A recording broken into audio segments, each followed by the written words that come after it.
Hello ladies and gentlemen, and welcome back to the ESL R1 Runners-Up Cup here in Monza for round 3 of this 6-race championship. And today we have a full grid stacked of talented drivers, and once again I'm here today with Remco. Hello and welcome. Today, of course, Monza. It's a high-speed track, a lot of straights, a lot of quick turns. Today we will see a few new names, but also very quick names. And of course, why not? Nico Nuninghoff is here. And of course, there is Robert Wiesenmuller, who is a new name, but not to us. So, Lino, maybe you can talk more about him. I mean, we'll have plenty of time to talk about him, but of course he's done a lot of things for RENNSPORT in the past, and if maybe some of the actual ESL R1 drivers are watching this, shoutouts to you, but they will probably remember that name very, very well. He did a lot of stuff behind the scenes and a lot of stuff that led up to what we have today, which is very nice and very appreciated. But we now get into qualifying, and we will be back with fit footage with you in just a moment as the people get ready to get on their flying lap times. But this is Monza. What are you expecting today, like race-wise? Because of course it's a very different track as like the previous races. Although Daytona is quite a high-speed track as well. But like we had a street track like a few weeks ago. How do you think this is gonna play out? I think it will be very interesting. We see a lot of BMWs today, which is already unusual. Usually you see a lot of different brands and BMW being in the mix, but not this present. I think half of the grid is BMW. So we see Joachim Thunder now being the first one out on track in the lone Audi. Got that Audi into the qualifiers, and now he's trying to show what he can do with it. On Tuesday, he had a great running in the 1-hour RWL race, and I'm sure he can show or repeat a performance of that today. So I'm very much looking forward to that. Yeah, for the people that do not know, the Audi doesn't have the highest top speed out of them. That's why you don't see a lot of drivers using it. For some reason, the M4 has been chosen a lot. I don't personally know if that car actually has the highest top speed, but maybe on this track it just works better because it has some better front end downforce than the other GT3 cars. But it's amazing to see Joachim Thunder here in the Audi because it's quite difficult to qualify that thing into this race. Yeah, and we have a lot of new names actually, which can be quite interesting to watch. As you said, Robert Wiesenmuller, he's not a new name, and especially not in sim racing overall. He is pretty established as a very good driver. But we have a few names on this grid. I've seen, for example, Pit Travis fighting it out with Remco, who's in this very voice channel. Just 3 days ago in that said RWL league, he has a lot of pace, and in this ESL R1 Runners-Up Cup, pace is very important. Of course. Yeah, I am personally really interested to see where he will end up, because that would mean that I would also know whereabouts I would end up. So I'm really interested to keep an eye on him, what he's going to do, and how he's gonna fare against this very strong field. Joachim Thunder is now the first one to put a valid lap time in. It's a 49.3. I think that's a very solid lap time. It won't get him onto pole position, but it's looking good. Pit Trip is already 2/10 up in the first sector. Now coming to Parabolica. It's looking like a good lap time so far. It will be interesting to see like what the lap times are going to be today compared to ESL R1 tomorrow.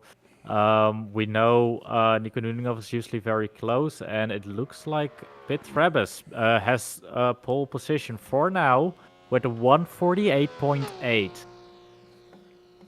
It indeed is a good lap time. I'm just taking a look at the qualifying times. They were, of course, quite a bit lower. The fastest time was set by Nico Nuninghoff, who is yet to set a lap time, of course, as we see Dominic Lala coming around the final turn. Even better in the first sector. I think he lost out a bit in sector 2. One of the few Porsches, actually, because there are, I think, 3 Porsches?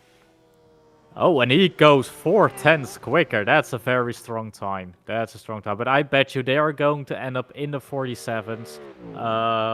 In the pre-quali, I think they hit the 47s. I haven't really looked at the times there yet, but I think it was 47.3, which was the quickest time. Yeah. Set by Nico Nunninghoff.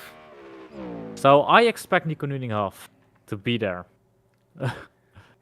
I think you will see a bit of a shooter as Gerd Jan van Osch put it into second. He was quite far down the order actually in the qualifying sessions, but so far in qualifying is looking good for him.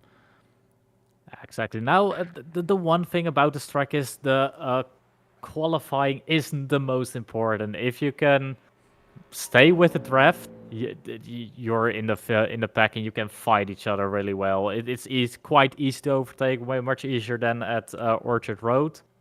And it looks like Nico Nunninghoff did a 47.4, which is 1/10 slower than he did in the pre-quali. I'm disappointed. Well, of course, in qualifying you only have one shot, one opportunity. Great line by Eminem there. But yeah, only have this one lap. Of course, the people would have time to set another, but you only get this one counted for you. As Julian Moline gets across the line, it will be a bit slower than Nico Nunninghoff, indeed 7/10 off. Oh, still the second place time. 48 though, but it's the second quickest time for now. He was, by the way, the first drive that I did not know I haven't seen drive earlier on or whatever. And it's good to see such a quick driver being here. Next up though, Robert Wiesenmuller. What are his sector times like? They seem Sector 1 was actually pretty good. Sector 3 lost about 2/10. I think he will slot in between, and he actually does, but it's Sector 3 where he lost out a bit more to Nico Nunninghoff than still before. No 47. Still no 47, but... So now, I mean, now up to another driver we have seen before in other events. Robin Schatzel. No, I mean, it looks all the cars during through the last turn look very solid, like very stable. I haven't seen anyone like have a moment there or anything, which surprises me with this tire model. I think Kayan had a slowdown penalty there. He was very slow out of Ascari. If you cut the track in this one-shot qualifying, you don't get your lap time deleted, but you get a 5-second slowdown to 60 penalty. So basically that's your lap gone in that way, but you can still set a valid lap time. So if many people, for example, we've seen in some ESL R1 events where 2 or 3 drivers did get one of those 5-second penalties, and you can still fight it out for 9th, 10th, 11th. In this case, you can see he's far off in 9th place due to that mistake. As Tuzi makes a return in the Porsche 911 GT3 today. Also, I mean, it will be interesting to see what Johan Karjan can do in the race, because I know him. He's been my teammate before, and he is very quick. He is definitely quicker than I am, and it's interesting to see what he will do in the race. Tusi got 8th place with a 49.19, so let's just say a 0.2. So now it's just going to be interesting what Mark Edmondson does. And after he's crossed the line, we will have one more driver, I think Santana. Edmondson will probably slot in about 7th, I'd guess. And he puts it in 8th. So not quite 7th, but... You were so close to the finish line, you still didn't get it right. I mean, come on, it's not that much. It's 110. Yeah, true. You were in the ballpark. So let's just see what Alex Santana can do. He's quite far back from the others, it looks like, by the way.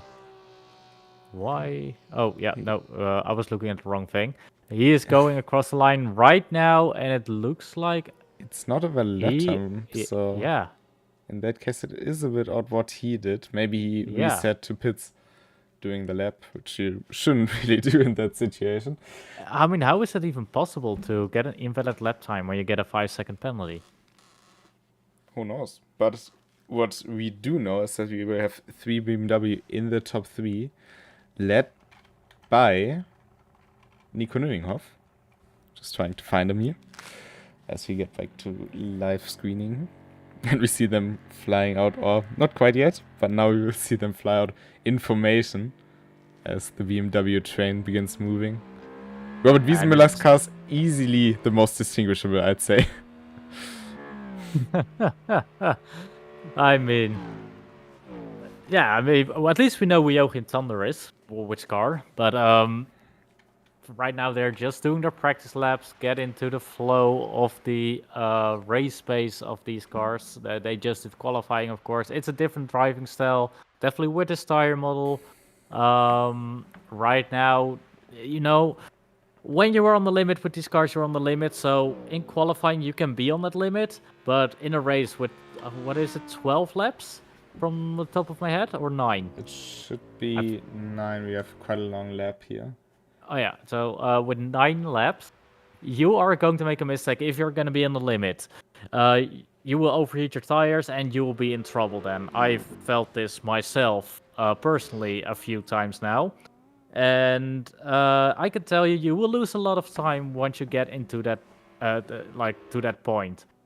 So they are just trying their lines right now, be consistent, not break on the grass like Travis did there just now.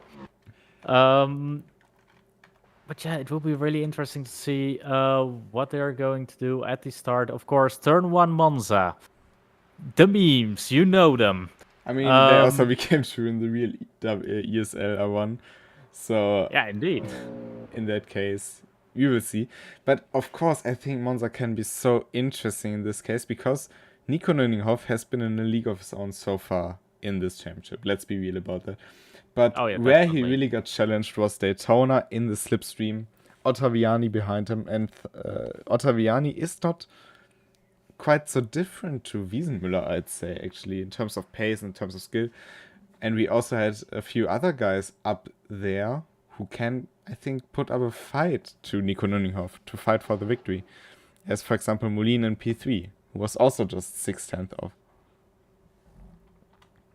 Yeah, exactly. And I think if you can stay in the draft, you will like have a shot at winning. Of course, that there are a few very technical turns, very hard turns. It's not like Daytona where you've got such a long oval part that you will always catch up. So it will be a little bit more, but we are getting ready. The lights are on and they are off. Oh, and it's a good start by Thunder in the background, Edmondson not, and also Wiesenmüller not having the greatest start. So it's Moulin up into P2 and 3 wide into turn 1. 3 wide.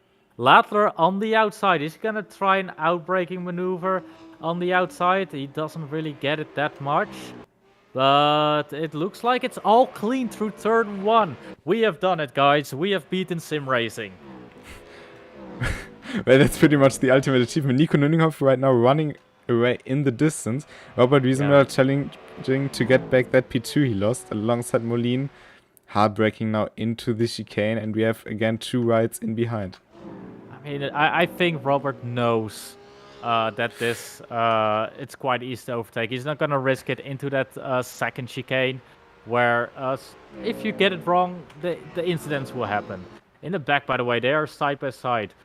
At this moment, Johan Karjan actually gained 1 position. He is right now in 10th. Not the strides that I expected him to make, but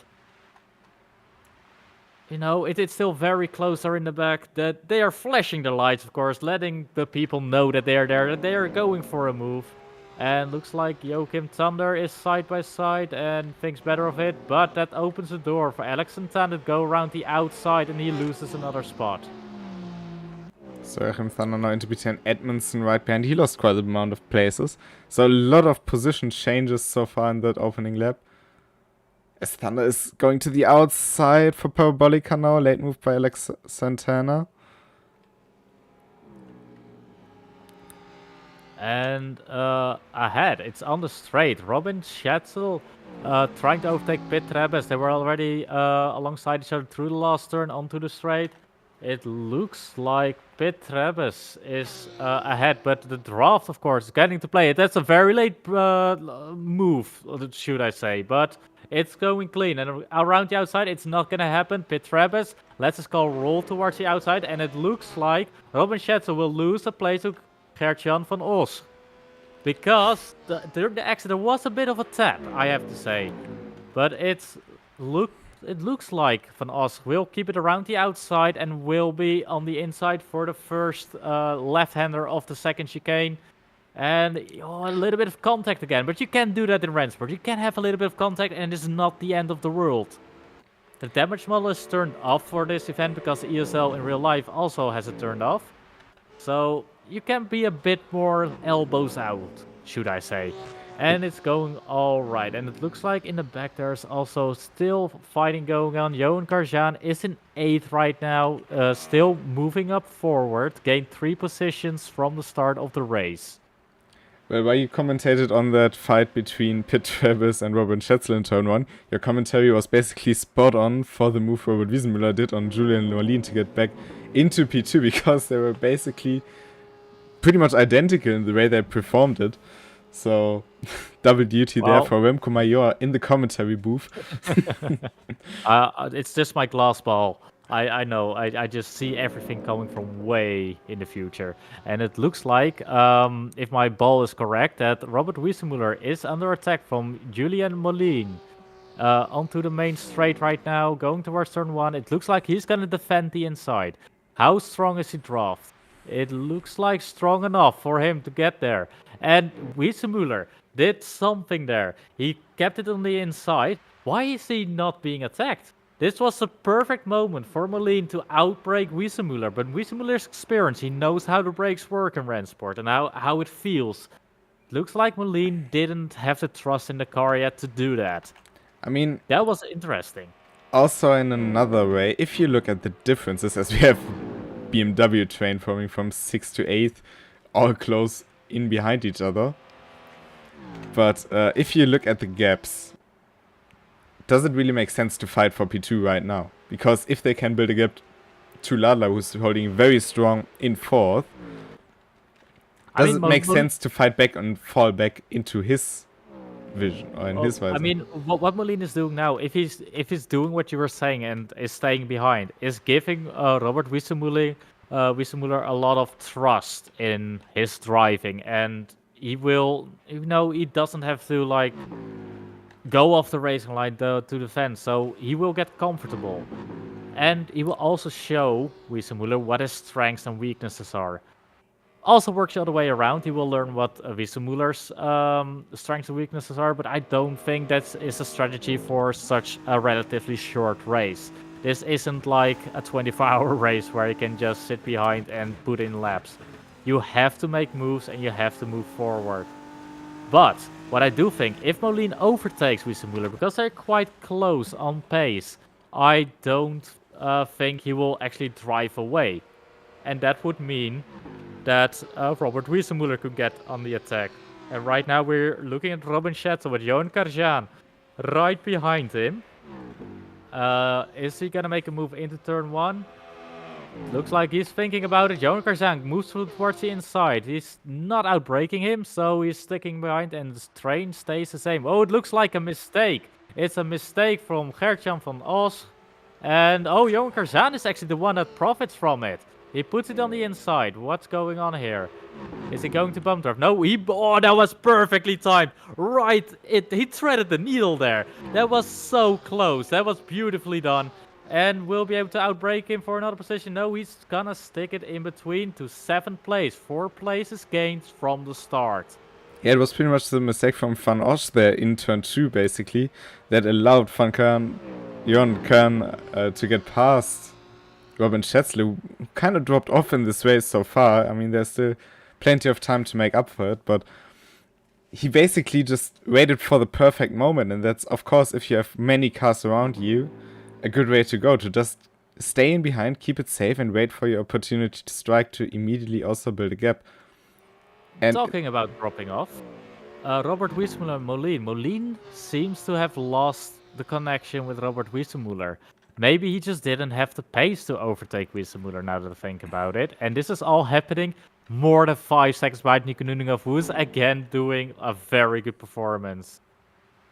Meanwhile, at the back, it's actually Johan Karjan into the last turn, going for a move, looks at it. He doesn't do it, but it does give him a good setup onto the straight. It did force Van Osch wide. He couldn't get the power down. Van Osch went wide, but right now they're again in that three-way train. And the door is open towards the inside. Is it going to make... Oh my god, I thought there was going to be an accident there. And there is a little bit of contact. And Johan Karjan, he's got to go a long way around. And Van Osch makes a small mistake. Again, a very poor exit. And this actually gives Johan Karjan the run to get in front of him. And now Van Osch will be under pressure from Schetzel, because that one is right behind him, and looks like Karjan has the better pace from the three of these. And looks like towards the inside, Schetzel doesn't do it. He thought about it, but didn't make it. Oh, Van Osch losing the rear end out of the chicane, and now both Schätzle and Tusi going through. This is exactly what I talked about, keeping those tires in check. He makes one mistake after another, tires heating up, and he will only make more mistakes. Right now, he has to get his head together. Calm down, calm the tires down, and get back on it. By the way, Johan Karjan, 5 positions up from the starting, from the starting position, which is a really good run. This again shows how good Monza is for racing. And I can't wait to host more endurance races on this, where you can actually do some tactics. I'm just meanwhile having a look at the timings, and Nico Nuninov dropped the rest. That's, I think, out of the question. Robert Wiesenmüller, a lot quicker. Robert Wiesenmüller, though, the pace is quite good. Oh. Nico Nuninov almost hit a 46. That's how quick he is. Of course, the fuel is getting lighter. The tire's getting in a better, operating window right now. It takes a few laps to get there, and it looks like a 47.049, which is 3/10 quicker than its pre-quali time. Yeah, but like, talking about P3, P4, about Moline, which we talked about earlier. Oh. He's 1 second behind Robert Wiesenmüller. He hasn't dropped him, but Dominik Ladler, I think, if he can keep up that pace, he could be getting slowly back into the picture for podium position here in the Porsche. Both Pit, Rebes and Moline did a 47.9. Times are getting quicker, and it looks like they are profiting from it the most, because no one else is in the 47s yet except for Nico Nuninov.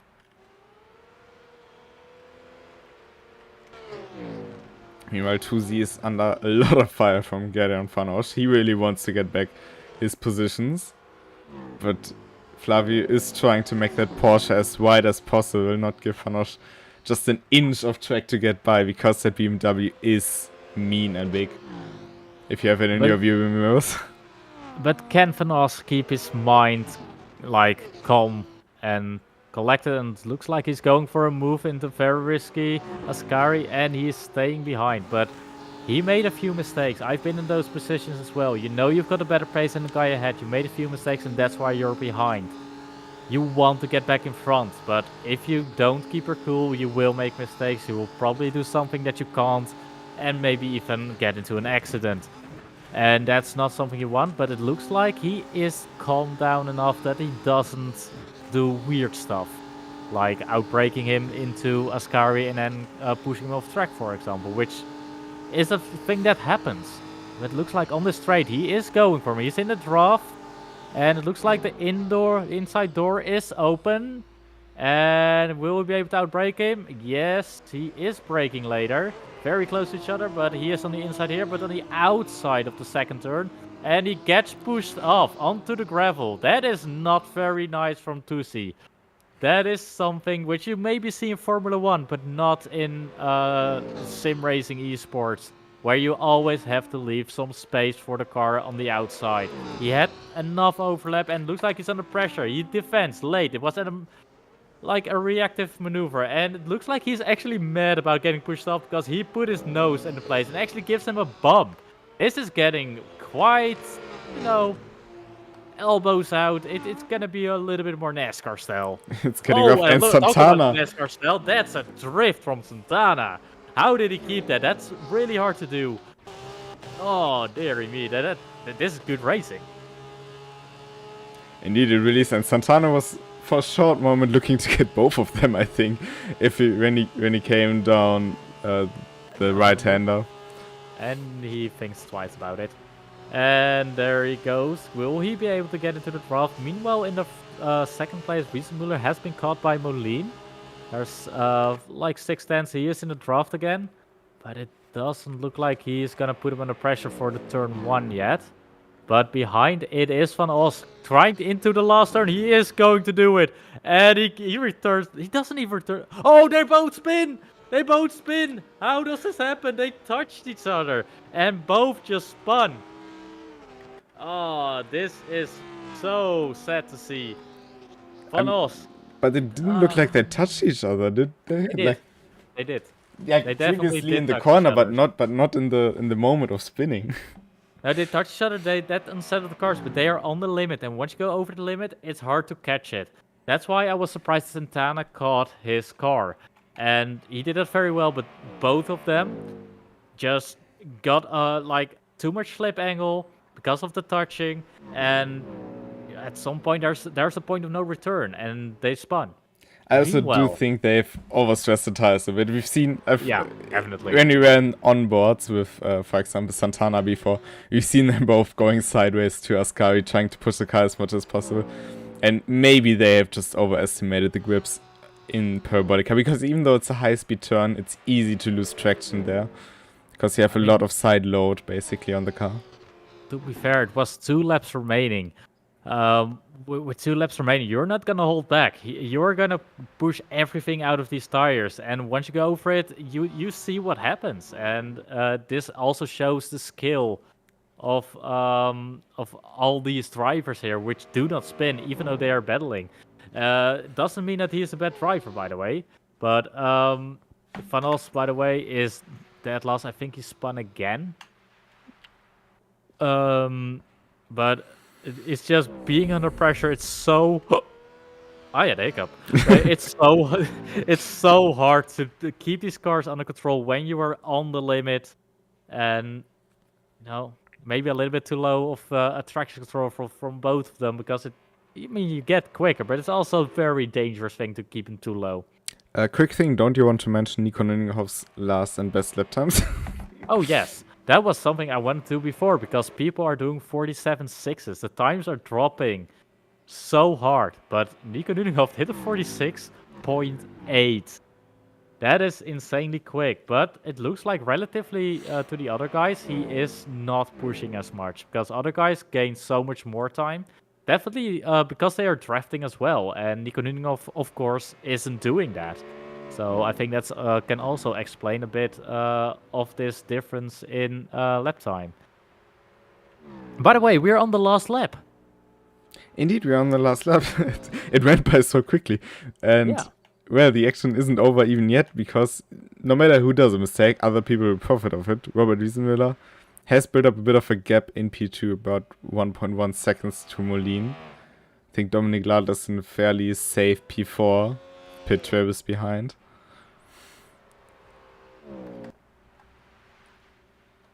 Look at Joachim Zander in the Soul Audi is also in 9th position, which is actually quite good of him, because I think his pace was actually a top 10, and doing this in the Audi is a like very good drive of him. Very solid, didn't get into any mistakes, didn't get into any unnecessary fights, and Nico Nüninghoff crossing the line in position 1, and Robert Wiesenmüller in RENNSPORT.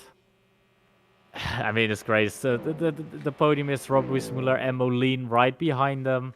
Doesn't look like there's any fighting going on. Of course, Johan Korjan in 6th position, 5 positions gained. Just like Alex Santana in 8th, 4 positions gained. This is something that's possible at Monza, and it's great to see. Dominic Lattler is in 4th, by the way. Pit Trebes is in 5th. Robin Schetzel is in 7th. Joachim Tanner, of course, in 9th. And Flavio Tusi is in 10th. I And mean, of course, Van Orst was lost, but he fought for it. he really put everything in there. And also seeing like where he qualified originally, being as high as 6th place in some points is quite the achievement. He can be proud of that. Oh yeah. And keeping other people behind like that, especially like the likes of Pit Travis, who is just so incredible on track. Yeah, Pitrab is a really good on track. I of course have raced against him, and his pace is just so solid. You can't make any mistakes, and it also shows that he has very good racecraft. But By yeah, the way, what do we take out of this race before we move on with more announcements? That RENNSPORT netcode is hell good. It's so good. You can make contact. You can be close to each other. We've seen Johan Karjan threading the needle between two cars, which would have gone like wrong in different simulators. I And think that he was just didn't. the best move so far we've seen in ESL Yes. R1 Yes, that was Runners good. Up Cup, to be honest. But Nico Nüninghoff, I mean, my prediction wasn't quite right. Maybe I should predict something else next time so the commentator's curse works in reverse. But Nico Nüninghoff just ran away with. Of course, he had a bit of luck with Robert Wiesenmüller's not so good start and him being in the position to have to fight back for that P2 against Julian Molin. But even after that, he just continued. I don't think that Nico Nüninghoff would have been under pressure if Wiesenmüller had made a good start. Like the pace difference was too large, and the straights are not long enough to catch that time back up, like at Daytona, for example. It indeed was a lot of action further behind, though. A lot of moves, as you said, Gahan, Travis. So I think at least most of the people can be very happy with themselves. And, well, next time, in round 4, we will be at Hockenheim. Hockenheim, a very different track to what we had so far. We had now 2 high-speed circuits in the form of Daytona and Monza. We had a street circuit in Orchard, but Hockenheim, it's quite wide in comparison. But you have more flowing and heartbreaking turns, so this will be very interesting. Yeah, it's definitely going to be harder on the tires as well. But you still have those overtaking opportunities into the last hair, into the one hairpin there. It is a long straight. You're braking it slightly at an angle, so you will see a lot of action there. Yeah, indeed. And I think stopping Nico Nüninghoff from checking the crown would be quite hard so far, especially since the heavy hitters, or the other heavy hitters like Robert Wiesenmüller or Taviani haven't run the full schedule. But of course, you fight still for the positions behind. We have Dominik Ladler, we have Joachim Thunder, who are looking good for those positions. Pit Travis can move up the ladder if he continues joining here. Julian Molin had now a hell of a debut here. So, lots of stuff to do to improve on, of course. But if you can't quite make it into ESL R1, and if you want to compete on a similar level, or in general compete in RENNSPORT on broadcasted events, either you join tomorrow's RENNSPORT community event in Spa with Hypercars and GT3s entering, or you join the RENNSPORT Community League Season 2, because the RENNSPORT Community League will go into the next season. You will see a short trailer at the end of the stream. But do you want to say anything, any final words to this race today? Oh, yes, it was a good race today. We've seen a lot of fighting. We've seen stuff go wrong, but that's just part of racing. And I hope in the future we'll see a lot more of this. I can only add to that. It was a pleasure to commentate with you on this. And we will see you next time in Monza. Make sure to check out the community event tomorrow or the ESL R1 events tomorrow. And until then, have a great time and good evening. Goodbye. Bye.